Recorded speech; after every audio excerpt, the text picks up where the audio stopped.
Hallelujah. God is good all the time, and all the time, God is good. Welcome to our evening program, streaming live from Nairobi, Kenya, brought to you by the Free Baptist Churches of Kenya. And my name is Bishop Florence Menge. Let us pray. Father, in the mighty name of Jesus, I want to thank you so much for our nation, Kenya. Lord, not only to mention Kenya, but all the nations of the world. We pray, Father, that your kingdom come and your will be done on earth as it is in heaven. Your will is always the best, O God. We pray that all men shall know you as Lord and Savior, that light shall shine in darkness, O God. So, Father, we thank you that, God, you have ways, oh my Father, of ministering to people, Lord, through situations. Send the Holy Spirit to convict men and women of their sins. Lord, I bind the spirit of COVID-19 in the name of Jesus Christ. COVID-19, you have no power. The blood of Jesus is against you. You terrorize nations with fear, with the spirit of fear, the spirit of torment. The blood of Jesus is against you. Father, I want to thank you so much this evening that as we share your word, oh God, that the eyes of understanding shall be open. And as a church, that, Lord, we shall know, God, my Father, how to turn away from our wicked ways and turn back to you, Lord. May we know where we have gone wrong. May you give us a spirit of revelation and repentance that we may come back to you. Lord, I want to remember our dear ones who are sick, Lord, my Father, who don't know what to do. Some don't have jobs. Some marriages are breaking. Whatever problems are, Lord, I stand with them, oh God, and I speak peace into their situation. I speak peace as I speak divine miracle, divine intervention, Lord, and favor and a miracle to come their way. Thank you, God of glory. As I speak, Lord, my Father, use me, touch and anoint my lips. In Jesus' name I pray. Amen and amen. God bless you. Welcome all the viewers from within Kenya and around the world. God bless you as you tune in. Please do share these messages if they help you. We are still doing a study on the book of Ezekiel. So now we are on chapter 16, verse 22 to 30. Today it is longer. Last week we only did 2 verses, verse 20 and 21. Now today is 22 to 30.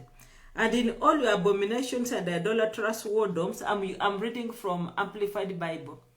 And in all your abominations and idolatrous whoredoms, you have not earnestly remembered the days of your youth, when you were naked and bare, rolling out in your natal blood. After all your wickedness, woe to you, says the Lord. You have built also for yourself a vaulted chamber, that's a brothel, and have made a high place of idol worship in every street. At every crossway you built your high place for idol worship, and have made your beauty an abomination, abhorrent, loathsome, extremely disgusting and detestable. And you have made your body available to every passerby, and multiplied your idolatry and spiritual harlotry. You have also played the harlot with the Egyptians, your neighbors, by adopting their idolatries, whose worship is truly serious, and you have multiplied your harlotry to provoke me to anger. Verse 27, behold, therefore, I have stretched out my hand against you, diminished your ordinary allowance of food, that is now famine, and delivered you over to the will of those who hate and despise you, the daughters of those Palestinians who turned away in shame from your despicable policy and lewd behavior, for they are faithful to their gods. Imagine, the foreigners are faithful to their gods, but for us we are not. 28, you played the harlot also with the Assyrians, because you are unsatiable. Yes, you played the harlot with them, and yet you are not satisfied. Moreover, you multiplied your harlotry with the land of trade, with the Chaldeans, and yet, even with this, you are not satisfied, my God. Verse 30, how weak and spent with longing and lust is your heart and mind, says the Lord God. Seeing you do all these things, the work of a bold, domineering harlot. May God richly bless you.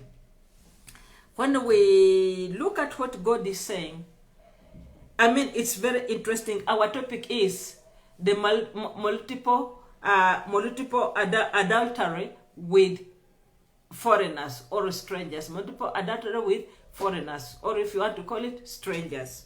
This is now, God is talking about Jerusalem, Judah, the whole of Israel. From verse 23 to 30, this is partially, you know, this one's verse 23 to 30, it's actually talking about this wickedness that they are doing. And now, when we look at verse 26, 22, in verse 22, God is talking about Egypt, Babylon, you know, the idolatry, because he says, in all your abominations and the idolatrous whoredoms, you have not earnestly remembered the days of your youth, when you were naked and bare rolling about in your natto. Now, when he talk about this verse, it reminds us of verse 6. And when I passed by and saw you rolling about in your blood, I said to you, in your blood, live. Yes, I said to you, still in your natto blood, live. They have forgotten. They have forgotten everything, all the wicked, where they came from, where God had picked them from. So God now here, he's now reminding them of what they had done. Now, verse 23 to 30, this is, they are partially there. When you look at verse 23, verse 23 says, after all your wickedness, woe to you. So this one is partially a lament spoken to Judah, that is Jerusalem and Israel. Why? Because of their whoredom, because of their obsession. They were actually obsessed with idolatry. In other words, they were not satisfied with one woman. And they have been influenced by who? By their neighbors, that is Egypt, Assyria, Chaldean, that is Babylon, and the Philistine. They were obsessed with them. They are not being satisfied. And so now Israel forgot the Lord who raised her up from nowhere, from nothing. She was a nobody, as we have read in verse 22. She has forgotten. Now she has become a beautiful woman. So she's putting her leg, she's just opening up herself to everybody. And that's why God is annoyed. Now, today I was talking. I decided to go somewhere. I drove and went somewhere far to look at this lady. I really wanted to get the picture of how God feels about an adulterous woman. Remember, God is married to the church. He's married to Israel. Israel is her covenant wife. They made that covenant on Mount Sinai. So now, I asked her, because I know her life. She does whatever she wants, and her husband just leave her life because she's the breadwinner. The husband doesn't care, so she has to do, she goes out, she drinks, she does whatever she wants. So I was asking her, how do you feel with all this wickedness that you do? Says, me, I don't care, I'm revenging.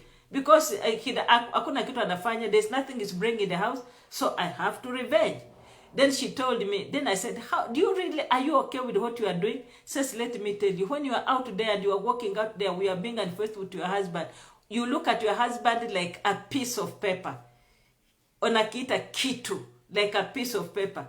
He doesn't make sense to you, even wonder why is he there. But you feel good when you are eating outside. Then Kamambia, I told her, there's a saying that grass is greener on the other side of the fence. Says so exactly. Thank God that now she reformed, she's born again.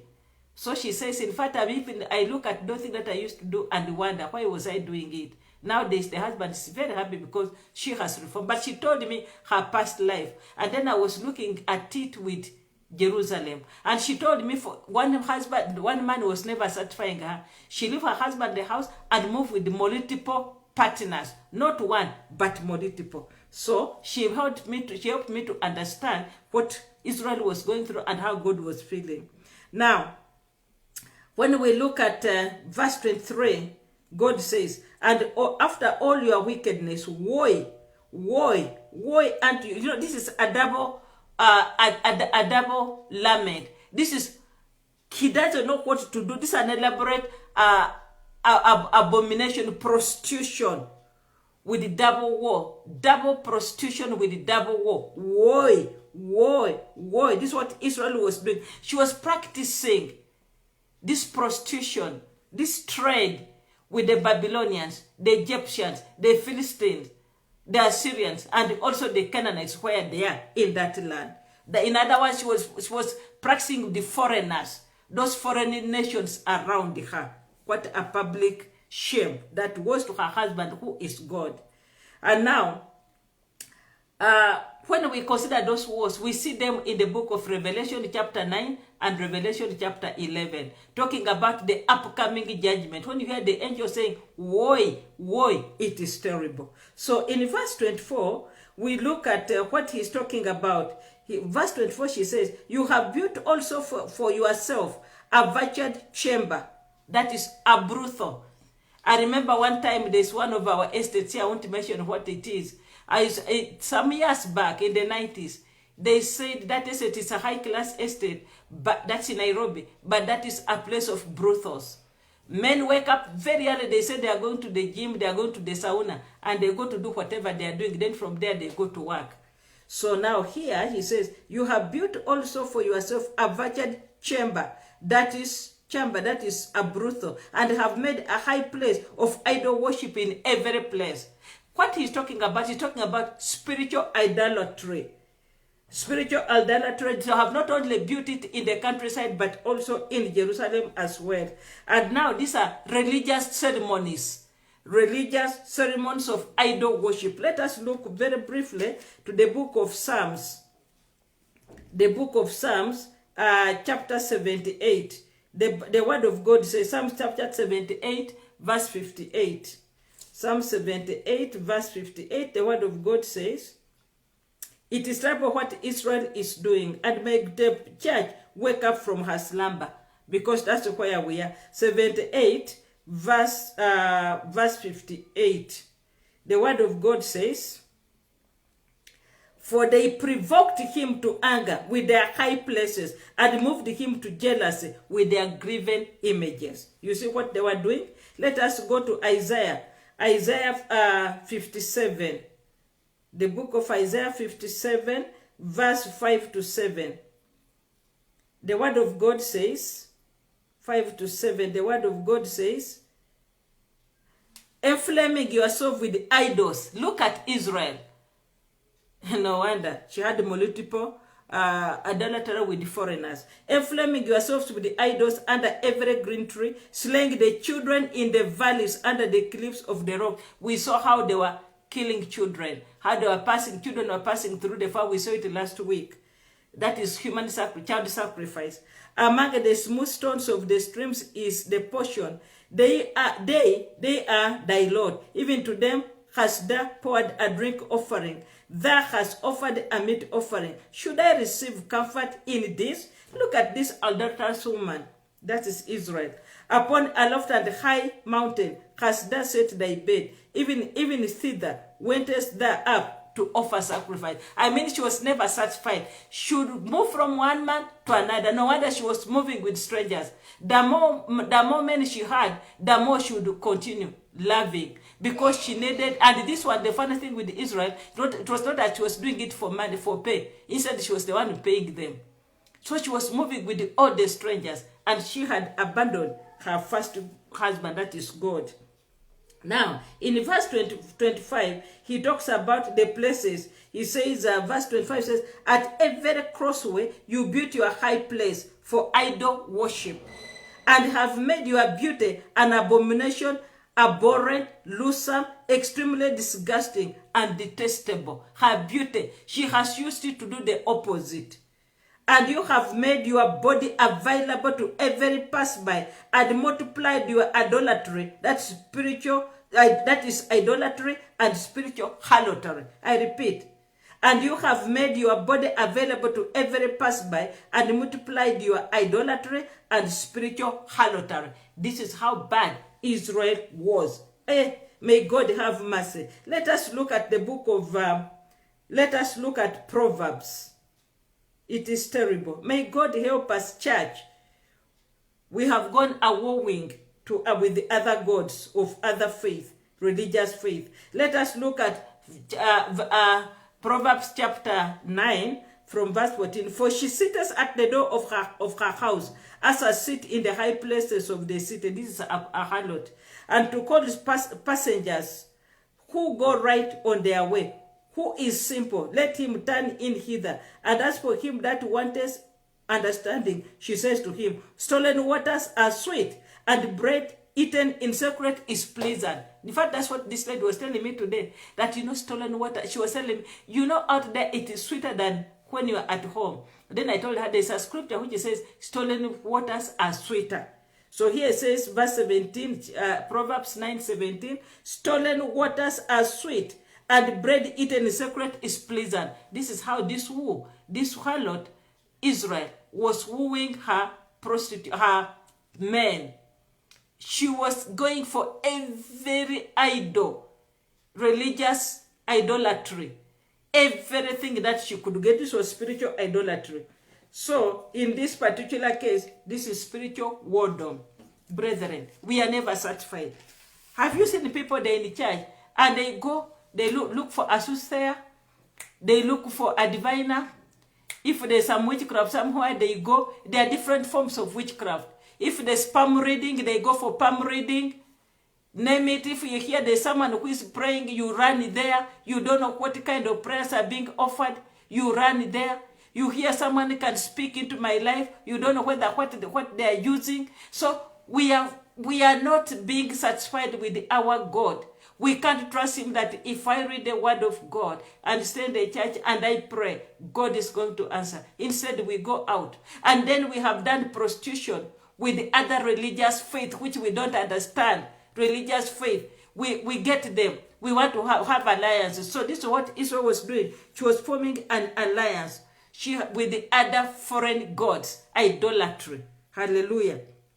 So they were guilty of worshipping these many false gods. I told you those gods are the gods of Egypt. Those are the Egyptians, Palestinians, Assyrians, Babylonians, even the Canaanites, the land where they were. They had also picked their culture. Oh my God. May God have mercy. And that's why this caused God actually to be very angry with them. He is a jealous husband. God is a jealous husband. God is using a figurative language. He wants us to understand. He's trying to draw a point across. Because when he talks like this, this is what we can understand. He wants us to understand how he feels. The other day when one of our church members just backslid, I felt it. Then as I was crying for a long time, I asked, if I feel like this, how does God feel himself? He made me understand, kind of understand how he feels when we go a-wooing, when we are not satisfied with him alone. Hallelujah. May God have mercy. Now let's go to verse 26. You have also played the harlot with the Egyptians, your neighbors, by adopting their idolatries. We have finished that. Whose worship is truly suspicious, and you have multiplied your harlotry to provoke me to anger. I mean, here they are doing it openly. This is what the church is doing. The church has gone away. We are going everywhere. We don't have a stand. Righteousness is something of the past. When you talk to the youth, they tell you, you cannot, what do they call it? They say virginity is useless. It used to be in the past. And they say, the youth in the church, they say, you cannot marry or get married to a partner you have not tested. You have to test the waters first to see whether you are compatible. And yet the Bible says, stay holy until marriage time. Stay holy. For sex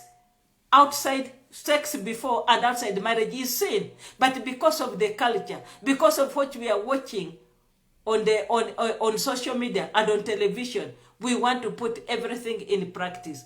We have gone, we have become, we have gone after the God of this world. The God of this world has taken the Christian. We have married the God of Mammon. It is prosperity. If you don't have that money, if you are not prosperous, then you are a nobody. Hallelujah. That is where we are right now. So now, we have actually, the church has become worldly. Now, here now it points to when he's talking about this, I repeat this one again, verse 26, you have also played the harlotry with the Egyptians, your neighbors, by adopting their adultery, whose worship is truly suspicious, and you have multiplied your harlotry to provoke me. In other words, they have made political and commercial alliance. This is what they is making God very annoyed. Political and commercial. They think that by so doing, they will be secure. Let us look at the book of Jeremiah. Very fast. Jeremiah 7. Jeremiah 7.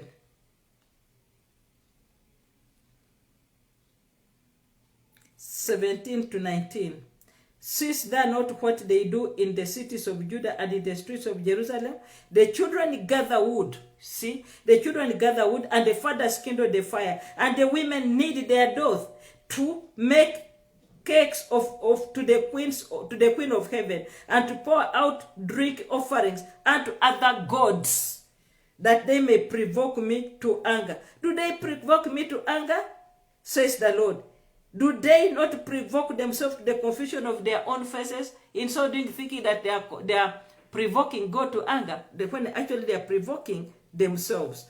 Hallelujah. So God here, he's very, very annoyed. And then we got the book of Ezekiel, chapter 23. Ezekiel chapter 23, verse 19. 23, verse 19 to 20.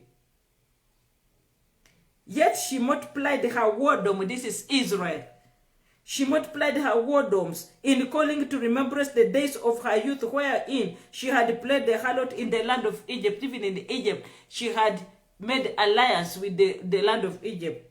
For she doted upon their paramas, whose flesh is as the flesh of ashes, and whose issue is like the issue of horses. May God have mercy. I would interpret that, because the chapter, as I told you, the book of Ezekiel, many preachers don't preach it, because it has things that are not good. But we continue, chapter 44, verse 7 and 9, the Bible says, in that ye have brought into my sanctuary strangers, uncircumcised in heart and uncircumcised in flesh, to be in my sanctuary, to pollute it, even my house, when you offer my bread, the fat, and the blood, and they have broken my covenant because of all your abominations. That is her idolatry. Verse 9, thus says the Lord God, no stranger uncircumcised in heart, no uncircumcised in flesh, shall enter into my sanctuary of any stranger, that is among the children of Israel. You remember, in chapter 9, they were saying that I think God does not hear. No, chapter 8, God does not see, and he does not care, and he does not hear. When I was talking to this lady, she told me, you know what? These things that we do, we feel like you feel like your husband does not know, and he doesn't care. He doesn't know, and he doesn't, and you do it under the waters, you hide it from him. But God, you cannot hide that from him. Hallelujah. This is a prostitute. And then we go to the book of Numbers, Nahum. Nahum chapter 3, verse 4, it says, because of the multitude of the whoredoms of the well-favored harlot. You remember she was beautiful, we have been told here. That is verse 24. She was beautiful. In verse 25 it says, and I have made your beauty, and you have made your beauty an abomination, abhorrent, loathsome, extremely disgusting, and acceptable. And you have made your body available to every passerby, and multiplied your idolatry and spiritual harlotry. Now, in verse Nahum 3:4 says, because of the multitude of the whoredoms of the well-favored harlot, the mistress of witchcraft, that selleth nations through her whoredoms. This is why I have gotten the topic from the title. The title is Multiple Adultery with Foreigners. So he says, because of the multitude of the whoredoms of the well-favored harlot, the mistress of witchcraft, that selleth nations through her whoredoms, and families through her witchcraft. She's making an alliance with the Chaldeans. Babylon was known for this. You can read Revelation chapter 17 and chapter 18. So in other words, Israel has gone off the radar. So in verse 27, he continues to say, Because therefore I have stretched out my hand against you, diminished your ordinary allowances of food, and delivered you over to the will of those who hate and despise you, and the daughters of the Philistines, who turned away in shame from your despicable policy and lewd behavior. They are faithful to their gods. Imagine, even the Philistines, I mean, these guys, the Philistines, they could not do what these people are doing. In fact, when they look at the way the idolatry made by the Egyptians, by the Israelites, they just blush. They could not fathom, because for them they are faithful to their idols.